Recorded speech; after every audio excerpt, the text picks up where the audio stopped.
I was talking to my old friend Stephen Hawking the other day. I get to call him Stevie Hawk, no big deal. And I asked him, Steve, how does it feel to be so smart? And all he did was stare at me. And that's when I discovered, oh, this isn't Stephen Hawking, and I have no idea how I ended up in this hospital.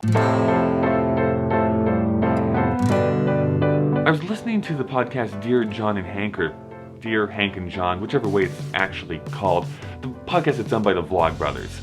It's because I'm a slave to their content, and also because I did lose my soul to them in a very one-sided Catan game one year at VidCon. Am I telling the truth? Who knows? There was a listener who wrote in with a question asking how to deal with being labeled the smart girl. When that's all anybody ever thinks about you, it can be a very hard thing to live up to.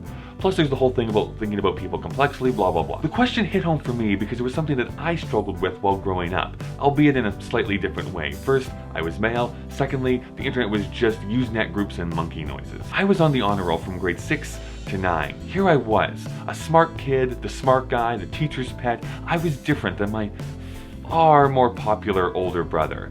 I wore sweater vests because why would I want to attract anybody? But when grade 10 started, I slipped. Concepts became much more complex. I discovered that I was much more average than anticipated. And I also discovered that my study habits weren't very good, but that's a topic for another time. I dropped off the honor roll, although I did maintain a 79% average throughout the rest of school. But I was no longer special. All I was a guy who didn't know who he was anymore and someone who still wore sweater vests. And it was damaging to my psyche. I didn't really know how to describe myself anymore. I wasn't the smart guy, so who was I? I felt like nothing. Now of course that's silly, and I found out who I was after much searching. Turns out, a Hufflepuff. Joking, I'd rather die. But I discovered that trying to define yourself by one thing is not only limiting, but damaging.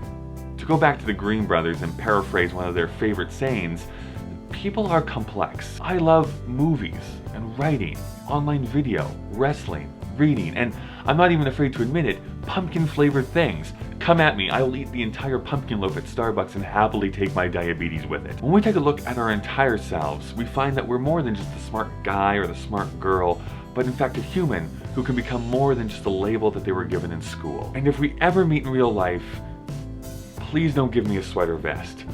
I mean, unless it's really cool. Thanks for watching. My name is Kyle. I make videos every Thursday. Every week I also sort of co-host a podcast called Whatever This Is. You can find a link to that as well as to all of my social media down in the description below. What label did you have to break out of? Let me know down in the comments. A place where you can be yourself and also where I can label you as a horrible person. Don't be horrible.